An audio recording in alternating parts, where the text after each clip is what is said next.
మేము చేస్తున్న first of all ఏంటి అంటే డిఎస్సి నోటిఫికేషన్ కోసం మేము పోరాడుతున్నాం. డిఎస్సి ఓన్లీ డిఎస్సి కోసము, మోడల్ స్కూల్ కోసము, గురుకుల కోసము జస్ట్ ఇండివిజువల్గా పోరాడుతున్నాము. ఇక్కడ ఎటువంటి రాజకీయ నాయకులు లేరు, ఎటువంటి press meet, only press meet పెట్టుకొని మేము మాట్లాడుతున్నాము అంటే మా సొంత ఓన్ టాలెంట్తో, ఓన్ మనీతో మేము చేస్తున్నాం. కాబట్టి మేము ప్రభుత్వాన్ని ఒక్కటే కోరుతున్నాము, ఏంటి అంటే మాకు డిఎస్సి నోటిఫికేషన్స్ కావాలి అంతే. టెట్లు ఎన్ని రాయాలి? స్కూల్ పిల్లల కన్నా ఇంక్రిమెంట్ ఉంది కానీ మాకు లేదా? టెట్లునే రాసుకుంటూ కూర్చోవాలా మేము? ఎన్నిగానే రాయాలి? టెట్ డిఎస్సికి ప్రిపేర్ అవుతున్న మాకు ఊర్లోకి వెళ్తే గౌరవం లేదు. ఎంతగానో మంది చదువుతారమ్మా మీరు? ఇంకా చదివేనా మీకు? ఎంత చదువుతారు? ఇంకా రాదా జాబు? మా పిల్లలు పెద్దవాళ్ళు అయిపోతున్నారు, మీరు చదువు చదువు చదువు చదువు, ఏం చదువు చదువుతున్నారు మీరు అని అడుగుతున్నారు. కానీ వాళ్ళకి తెలియదు కదా మీరు నోటిఫికేషన్స్ ఇవ్వట్లేరని. మాకు మేము ఓన్లీ ఇక్కడ ఈ డిఎడ్ సర్టిఫికెట్ తీసుకెళ్లి వేరే దాంట్లో జాబ్ ఇవ్వమని అడిగితే డిఎడ్ దేనికి పనికి వస్తుందమ్మా అంటున్నారు. మేము ఒక స్టూడెంట్ని మాకు ఇచ్చి చూడండి, మేము ఎంత డెవలప్ చేస్తామనేది యాజ్ ఏ పేరెంట్ తర్వాత మేము మెయిన్. పేరెంట్ తర్వాత మేము టీచర్గా పిల్లలని ఎంత తీర్చిదిద్దగలమో I will prove it myself. మీరు ప్రతి ఒక్కరు మమ్మల్ని అర్థం చేసుకోండి. సరే ఎన్ని పోస్టులు ఉన్నాయి, ఎంత ఉన్నాయి, ఏమున్నాయి అనేది మేము మీకు స్పెషల్గా చెప్పాల్సిన అవసరం లేదు. మేము చెప్పాల్సిన అవసరం ఏంటి సార్? మీకు ఎడ్యుకేషన్ మినిస్టర్లు ఉన్నారు, అందరూ ఉన్నారు, మీరు కనుక్కోండి ఎన్ని ఖాళీలు ఉన్నాయి, ఎంత ఉంది, ఏంటి, ఎవరిని, స్టూడెంట్ని ఎట్లా బాగుపరచాలి, నిరుద్యోగిని ఏం చేస్తే బాగుపడతారు సార్? నిరుద్యోగులకు అవకాశం ఇవ్వరా సార్? ఎప్పుడు తొక్కి పెడుతూనే ఉంటారా మీరు? తొక్కకండి సార్, దయచేసి మమ్మల్ని లేపండి సార్, లేపండి, దయచేసి అర్థం చేసుకోండి సార్. ఇక్కడ ఉన్న వాళ్ళు అందరూ ఎంత మనోవేదన పడుతున్నారో మీకు తెలీదు. ఎంత ఘనంగా అంటే సాయిబాబా టెంపుల్లో తింటున్నారు సార్, తిని అక్కడ లైన్లో నించొని తింటున్నారు సార్. వాళ్ళు అసలు కడుపు నిండా అన్నం తినకుండా చేతిలో బుక్కులు పట్టుకొని కళ్ళల్లో వాటర్ చిమ్ముకుంటూ మేము చదువుకుంటున్నాం సార్. అర్థం చేసుకోండి సార్, మమ్మల్ని అర్థం చేసుకోండి. మాకు డిఎస్సి నోటిఫికేషన్ వెంటనే విడుదల చేయండి సార్. మీరు పెట్టగానే ఇస్తారనే హోప్స్ మాకు లేవు సార్. మమ్మల్ని ఇక్కడ ఎందుకు నిలబెడుతున్నారు సార్ మీరు? మాకు ఈ హక్కు లేదా సార్? చదువుకునే హక్కు లేదా? నిరుద్యోగి హక్కు లేదా? పేదవాడికి హక్కు లేదా? చదువుకునే హక్కు లేదా సార్? లేదా అని ఒక్క మాట చెప్పండి. మేము గ్రూప్స్ వైపు వెళ్ళలేము సార్. మేము అంత బడ్జెట్ ఉన్న ఫ్యామిలీ కాదు మాది. సో మీరు అర్థం చేసుకొని మాకు కనీసం మా పిల్లలకి మేము ఎడ్యుకేటర్స్, మేము టీచర్స్, మేము కష్టపడి చదివాము, మేము చెప్పుకోగలము అని మా పిల్లలకి మేము మోటివేట్గా ఉండటానికి మాకు సాయం చేయండి సార్. మా అమ్మ నాన్న వాళ్ళు పేదవాళ్ళుగా ఉండి రైతులుగానే మిగిలిపోయారు. మమ్మల్ని కూడా ఆ పరిస్థితి తీసుకురాకండి సార్. మీరు దయచేసి అర్థం చేసుకోండి సార్. నేను ఏ గవర్నమెంట్కి చెప్పట్లేదు సార్, ఏ గవర్నమెంట్ అయినా దయచేసి నిరుద్యోగిని బాగుపరచండి సార్. దయచేసి అర్థం చేసుకోండి సార్. ఇక్కడ ఉన్న ప్రతి ఒక్కరు సార్ ఎంత మనోవేదన పడుతున్నారో అర్థం చేసుకోండి సార్.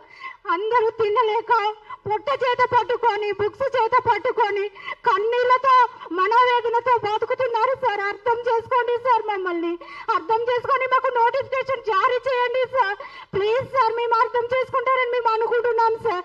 మేము ప్రతి రూపాయి వెచ్చించే ప్రతిదీ వడ్డీలకు తెచ్చుకొని బ్రతుకుతున్నాం సార్. మేము ప్రతిదీ అర్థం చేసుకోండి సార్. మమ్మల్ని టెట్టులు మానేయండి సార్. స్కూల్ పిల్లల్లాగా రాసుకుంటూ ఎంతగానమని రాసుకోవాలి సార్. మేము నేనే తిడుతున్నాను సార్ మా హస్బెండ్ని, ఎంతగానమని చదువుతావు నువ్వు, ఇంట్లోకి ఏమి వద్దా. నేను చదువుకుని నేను చిన్న జాబ్ కోసం వెళ్తే 10,000, 9,000, 8,000 అంటున్నారు సార్. ఇయర్లీ 1 month కష్టపడ్డా ఏ మనీ రావట్లేదు సార్. దయచేసి మమ్మల్ని అర్థం చేసుకోండి సార్. మీరు మాకు నోటిఫికేషన్ జారీ చేయండి సార్. ఎందుకు సార్ మీరు ఖాళీలు పెట్టుకొని వేయలేకపోతున్నారు? వేయండి సార్, మా కోసం విడుదల చేయండి సార్. నోటిఫికేషన్లు విడుదల చేయండి. దయచేసి మాకు అర్థం చేసుకోండి సార్. ఇక్కడ ఉన్న ప్రతి ఒక్క ఆస్పిరెంట్ని అర్థం చేసుకొని మాకు నోటిఫికేషన్ జారీ చేసి మమ్మల్ని దయచేసి ఎడ్యుకేటెడ్గా, టీచర్స్గా తీర్చిదిద్దమని మా చిన్న విన్నపామని మీ పాదాల దగ్గర పెడుతున్నాను సార్. నేనైతే మీరు దయచేసి మాకు అన్ని నోటిఫికేషన్స్ వేయండి సార్. ప్లీజ్ సార్, అర్థం చేసుకుంటారని ఆశిస్తూ ఈ చిన్న ఉపవాసాన్ని మీకు అందిస్తున్నాం సార్. ప్రతిదీ మీకే చేరాలి సార్. ఇది ఏ రాజకీయం ఏది కాకుండా మీ దగ్గరికే చేరి మీకే నోటిఫికేషన్ మాకు విడుదల చేసేలాగా మేము కోరుకుంటున్నాం. అడుగుతున్నాం సార్. ప్లీజ్ అర్థం చేసుకొని మా చిన్న ఉపన్యాసాన్ని దీవించండి, మమ్మల్ని మన్నించి మాకు ఏమన్నా సహాయం చేయండి సార్. మేము మీ ఆస్తులు అడగట్లేము, మీ అంతస్తులు అడగట్లేము సార్.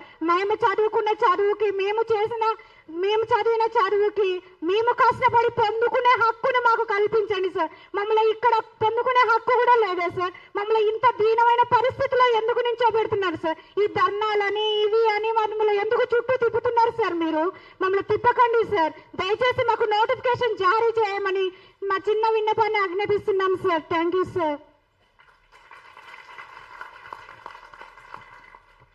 గత ప్రభుత్వం గెలవటంలో ముందు వరుసలో ఉన్నాం.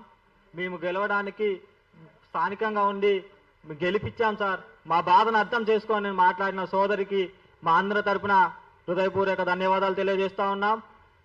ఈ నోటిఫికేషన్ వస్తుందో రాదో, మనోడికి 128 మార్కు టెట్లో ఉన్న నోటిఫికేషన్ వస్తుందో రాదో అని ఈ భయంతో ఏం చేయాలో అర్థం కాని పరిస్థితి ఉండి పార్ట్ టైం జాబులు చేయలేక, నోటిఫికేషన్ వస్తుంది ధైర్యంగా ఉండలేక, తానంతట తాను మానసికంగా కృంగిపోతూ ఈ నోటిఫికేషన్ల కోసం మనం ధర్నాలు చేస్తే, ఇటువంటి ప్రెస్ మీట్లు పెడితే నోటిఫికేషన్ వస్తుందా మిత్రమా, నేను దీనికి రాను అంటే మేము బలవంతంగా తీసుకొని వచ్చినటువంటి మన సందీప్ గారిని ఇప్పుడు మాట్లాడాల్సిందిగా కోరుతా ఉన్నాం. ప్రెస్ మీట్కి వచ్చిన అందరికీ నమస్కారం. టైం ఉన్నది తక్కువ, ఆ టైంలో మాట్లాడాల్సింది ఎక్కువ.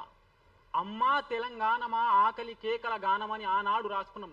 ఈ ప్రభుత్వాలు వచ్చినాక అమ్మా తెలంగాణమా నిరుద్యోగుల కేకల గానం అన్నట్టు రాసుకోవాల్సిన పరిస్థితి. ఆనాడు ఆకలి కేకల గానం ఉండే, ఈనాడు నిరుద్యోగుల కేకల గానం కనబడుతుంది. పల్లె పల్లె నా పల్లేర్లు మొలిసే అని రాస్తే పల్లె పల్లె నా నిరుద్యోగం వెలిసే, నిరుద్యోగి కంట్లో కన్నీళ్లు మొలిసే అన్న పరిస్థితులకు వచ్చింది. ప్రభుత్వం సాధించుకున్నాం, తెలంగాణ వచ్చినాక ఏంటి ఆకలి కేకలు పోయినాయి, ఏంటి కన్నీళ్లు పోయినాయి, కానీ నిరుద్యోగి కన్నీళ్లు పోలేదు. నిరుద్యోగం రూపుమాపే ప్రభుత్వం ఏ ప్రభుత్వం ఇప్పటిదాకా చర్యలు తీసుకోలేదు. మేము కోరేది ఏమన్నా గొంతెమ్మ కోరికలు అంటే గొంతెమ్మ కోరికలేం కోరట్లే. డిఎస్సి అనేది అందని ద్రాక్ష ఏమి కాదు. ఈ ప్రభుత్వానికి ఒక ఘనత ఉన్నది. మీకు తెలియని విషయం ఏంటంటే, ఏర్పడిన 2.5 ఏండ్లలో ఏం చేసిందంటే 5 సార్లు టెట్ నోటిఫికేషన్ ఇచ్చిన ఘనత ఈ ఒక్క ప్రభుత్వానికే ఉంది. బోర్డు నుంచి 3 సార్లు ఓటీఆర్ నోటిఫికేషన్ ఇచ్చిన ఘనత ఈ ప్రభుత్వానికి ఉంది. ఆ ప్రభుత్వం ఏ ప్రభుత్వానికి ఆ ఘనత లేదు. ఈ ప్రభుత్వం సాధించిన ఘనత ఇది ఒకటే. 5 సార్లు టెట్ నోటిఫికేషన్. ప్రతి సందర్భంలో అభ్యర్థి 1 మార్కు పెరుగుతుందా 2 మార్కులు పెరుగుతాయని 1000 రూపాయలు పెట్టి అప్లై చేస్తే మీ ప్రభుత్వ ఖజానా నిండింది తప్ప మా ఆశల కోసం మీరు ఏనాడు పనిచేయలేదు. ఎన్ని వినతి పత్రాలు ఇవ్వాలా, దండాలు పెట్టాలా? ఊకూకనే రాలే బిడ్డ కూసున్న సీటు అని రాసుకున్నావు కదా, అది ఊకూకనే రాలే కూసున్న సీటు, అది నాకు తెలుసు. మేము నిరుద్యోగులు ఓట్లు వేస్తే ఆ సీటు వచ్చిందని నువ్వు మర్చిపోయిన విషయాన్ని మేము గుర్తు చేస్తున్నాం. ఎందుకు నిరుద్యోగుల పట్ల ఇంత కన్నీర్లు ఎందుకు, ఇంత ఏంటి ఈ నిరంకుశ ధోరణి ఎందుకు? రోడ్డు మీద చూస్తే ధర్నా, దిల్సునగర్ చూస్తే ధర్నా, పేపర్ తెరిస్తే ధర్నా, ఇన్స్టాగ్రామ్ తెరిస్తే ధర్నా, యూట్యూబ్ తెరిస్తే ధర్నా. అంటే ధర్నాలు చేస్తేనే నోటిఫికేషన్లు ఇస్తారు అంటే భారీ స్థాయిలో మా డిఎస్సి అభ్యర్థులు కూడా ధర్నాలు చేయడానికి కూడా సిద్ధంగా ఉన్నారు. అవసరమైతే ఆమరణ నిరాహార దీక్షలు కావాలి, మా ప్రభుత్వంలో మేము చూడాలనుకుంటున్నామంటే వాటికి కూడా మేము చేయడానికి సిద్ధం. డిఎస్సి అభ్యర్థులు తెలివైన వాళ్ళు, ఏ పని చేసినా తెలివిగా సజావుగా ఒక పద్ధతి ప్రకారం చేస్తాం. ఈ రోజు మేము ప్రెస్ క్లబ్ లో మీటింగ్ పెట్టి ప్రెస్ క్లబ్ తో స్టార్ట్ చేసినాం. మీరు డిఎస్సి గురించి ఆనాడు మల్లు భట్టి విక్రమార్క గారు ఏమన్నారు, 6000 పోస్టులతో నోటిఫికేషన్ ఇస్తామన్నాం. లేదు మా రేపు మళ్ళీ ఏం పెడతారు, మా ప్రభుత్వం రాగానే పెద్ద డిఎస్సి నోటిఫికేషన్ ఇచ్చిందని చెప్తుంది. కానీ నిజానికి అది మీ ప్రభుత్వం ఇచ్చిన నోటిఫికేషన్ కాదు. ఆ ప్రభుత్వం తక్కువ పోస్టులతో నోటిఫికేషన్ ఇస్తే దానికి అంగీ పాయింట్ వేసి అది మా బిడ్డ అనుకుంటే అది మీ బిడ్డ కాదు, గుర్తుపెట్టుకోండి. పోస్టులు పెంచి ఆ ప్రభుత్వం ఇచ్చిన నోటిఫికేషన్ మార్చిరు అంతే. మీరు నోటిఫికేషన్ ఇవ్వలేదు. మీ ప్రభుత్వం వచ్చినాక నోటిఫికేషన్ ఒక్కటి కూడా లేదు. 5 సార్లు. ఒక నాయకుడు ఏం మాట్లాడతాడు, సెల్ఫ్ నిరుద్యోగుల గురించి మాట్లాడండి సార్ అంటే బజ్జీల బండి పెట్టుకో, గోకుల్ చాట్ పెట్టుకో, గప్చుప్ బండి పెట్టుకో అంటే అర్థం ఏంటి అసలు? నిరుద్యోగులకు మీరు మాట సాయం చేయకపోగా బజ్జీల బండి పెట్టుకొని అవహేళన మాటలు, నిర్లక్ష్యపు మాటలు, వాడి ఆత్మవేదన ఎంత ఉంటుంది? 10 ఏళ్ల నుంచి 5 ఏళ్ల నుంచి దిల్సున్న రోడ్ల మీద తిరుగుకుంటా చదువుతుంటే ఉద్యోగం వస్తుందో రాదో, వాడి దగ్గర సత్తా ఉన్నా తెలివి ఉన్నా ఉద్యోగం రాకపోవడానికి కారణం ఏంటంటే నోటిఫికేషన్లు లేకపోవడం. బజ్జీల బండి పెట్టుకో, గప్చుప్ బండి పెట్టుకో అంట. ఆ మాటల అవి మాట్లాడాల్సిన మాటల మేము మాట సాయం చేయమంటే బజ్జీల బండి పెట్టుకో, గోకుల్ చాట్లో 1,00,000 వస్తుంది. మరి నువ్వు పెట్టుకోలేకపోయినావు ఆనాడు ఎందుకు? ఆ పని ఎందుకు చేసినావు? నువ్వు పెట్టుకోవాల్సింది నీ బిడ్డలు చేపెట్టించాల్సింది. నిరుద్యోగుల గురించి ఈ మాటల నేను అందరికీ హెచ్చరిస్తున్నా. రాజకీయ నాయకులకు మాకు నోరుంది, నిరుద్యోగుల పట్ల నేను అవహేళన చేస్తూ మాట్లాడతాం, వాళ్ళని అపహాస్యం చేస్తూ మాట్లాడతాం అంటే ఊరుకోము. మాట్లాడడానికి తర్వాత నోరు ఉంటుంది కానీ ఆ నోట్లో పళ్ళు ఉండవని చెప్తున్నాను నేను. ఎందుకంటే నిరుద్యోగుల పళ్ళను ఖచ్చితంగా ఉడగొడతాం ఇట్లనే మాట్లాడితే. నిరుద్యోగులు అంటే చిన్న విషయం కాదు. ఒక నిరుద్యోగులతోని ఏర్పడిన ప్రభుత్వం ఈ ప్రభుత్వం. ఆ విషయం మర్చిపోయి వీళ్ళు. నేను అందుకే చెప్తున్నాను. నేను ఖచ్చితంగా డిఎస్సి నోటిఫికేషన్ మెగా డిఎస్సి అని ఆశ పెట్టి దగా డిఎస్సి చేసి వీళ్ళు కాబట్టి ఈ డిఎస్సి నోటిఫికేషన్ ఇవ్వాలి. టెట్లు ఇస్తే ఉద్యోగాలు రావు. మహాప్రభు ఆ విషయాన్ని మీరు గుర్తించండి. నేను కూడా అభ్యర్థులకు చెప్తున్నా, టెట్లు రాసినంత మాత్రాన ఉద్యోగాలు రావు. నోటిఫికేషన్ రావాలి. 5 సార్లు టెట్ ఇచ్చినంత మాత్రాన మీకు ఘనత చెందుతుంది. 5 సార్లు టెట్ ఇచ్చిన ఘనత. కాబట్టి నోటిఫికేషన్ లేండి. ఐఎమ్ కైండ్లీ రిక్వెస్టింగ్ ఈ ప్రభుత్వాన్ని ఏంటంటే డిఎస్సి నోటిఫికేషన్ ఇవ్వండి. అభయాస్తం అనుకో నోటేసినాం. ఏం చేసింది ఆ హస్తం? కబంధాస్తంగా మారింది. మొండి చేయిగా మారిపోయింది. మాకు ఏంటి అభయాస్తం మీకు రాగానే ఈ ప్రభు అభయాస్తం మీకు ఇస్తాడు అనుకున్నాం. ఏం చేసింది? కబంధ హస్తంతో మమ్మల్ని బంధించింది. రోడ్ల మీద ధర్నాలు చేస్తే అక్రమ కేసులు, రోడ్ల మీద ధర్నాలు చేస్తే 10 మంది ధర్నా చేస్తే 20 మంది పోలీసులు రావడు, 40 మంది ధర్నా చేస్తే 80 మంది రావడు, లేదంటే మన రూమ్కి పోయి వాళ్ళని ఎత్తుకపోవడు. ఇవా మీరు చేసేటి? అంటే మేము అడగకూడదు, ఇక నిరుద్యోగుల గురించి అడగకూడదు, మేము మాట్లాడకూడదు. ఏమని చెప్పినాం ఆ రోజు? నిరుద్యోగాన్ని రూపుమాపుతాం, నిరుద్యోగులకు మా ప్రభుత్వం అండగా ఉంటుందని ఏం చేసినాం? గ్యారెంటీలు ప్రకటించడం, అన్ని ప్రకటించడం. మరి ఈ పని ఎందుకు చేస్తున్నాం? ఒక్కటే అంటే నేను కోరేది, నోటిఫికేషన్ సజావుగా ఇవ్వండి. మా డిఎస్సీ వాళ్ళు తెలివైన వాళ్ళు పద్ధతి ప్రకారం చేస్తారు. మీ నోటిఫికేషన్ ఎన్ని పోస్టులతో ఇచ్చినా ఏంటి సరిపడ పోస్టులతో 6000 పోస్టులు ఎన్ని పోస్టులు ఉంటే అన్ని పోస్టులతో నోటిఫికేషన్ ఇవ్వండి. మేము సజావుగా జాగ్రత్తగా చదువుకొని మా పని మేము చేసుకుంటాం. లేదు మేము నోటిఫికేషన్ ఇవ్వం, మేము ఒంటెద్దు పోకడిని అనుసరిస్తాం, వీళ్ళు ధర్నాలు చేయాలి, రాస్తారోకోలు చేయాలి, అప్పుడే నోటిఫికేషన్ ఇస్తామంటే చెప్పండి. ధర్నాలు, ఆమర నిరాదీక్షలు, రాస్తారోకోలు అన్ని చేస్తాం. మీకు అన్నింటినీ దిగ్బంధిస్తాం. ఎన్నేళ్ళు ఇట్లా చేస్తాం? మీకు ధర్నాలు, రాస్తారోకోలు అంటే సరదా అయిపోయింది. ఓకేనా? కాబట్టి డిఎస్సి నోటిఫికేషన్, జేఏలు, డిఏలు ఎక్కడ ఖాళీలు ఉంటే అక్కడ నోటిఫికేషన్ ఇవ్వండి. ప్రభుత్వానికి కోరేది ఒకటే.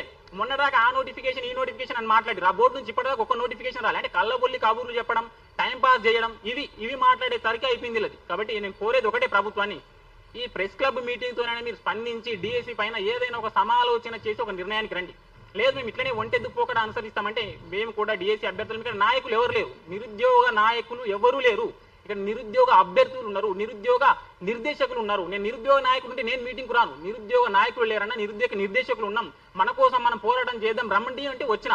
కాబట్టి ప్రభుత్వం ఈ విషయాన్ని గుర్తించాలి. మళ్ళీ కాగానే మీటింగ్ కాగానే మళ్ళీ ఇంకొకలో ప్రెస్ మీటింగ్లకు పోయి ఆడ నిరుద్యోగ నాయకులు ఉన్నారు, వేరే ప్రభుత్వం చేపించిందని రాజకీయ రంగు పూయకండి. ఇక్కడ ఏ రాజకీయ నిరుద్యోగి లేడు. అందరూ నిజమైన నిరుద్యోగులు, నిరుద్యోగంతో పోరాడుతూ ఉన్నారు. పొద్దున్న లేవగానే పుస్తకం పట్టుకొని రోజు లైబ్రరీలో చదివి ఆ ఎస్సీఆర్టీ బుక్ లో ఎస్సీఆర్టీ బోర్డు రాసిన తప్పులు కనబడుతున్నాయి. అన్నిసార్లు చదివింది ఈ బుక్.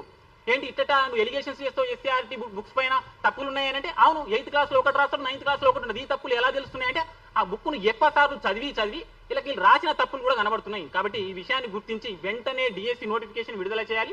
ఆ డిఎస్సి నోటిఫికేషన్ గురించి కనీసం ఇన్ఫర్మేషన్ ఇవ్వండి. ఎన్ని ఖాళీలు ఉన్నాయి, ఎన్ని నోటిఫికేషన్ ఇవ్వబోతున్నాం, ఎప్పుడు ఇస్తామని చెప్తే కూడా మేము మా పని మేము చేసుకుంటాం. ధన్యవాదాలు. థ్యాంక్ యూ మిత్రమా. అదేవిధంగా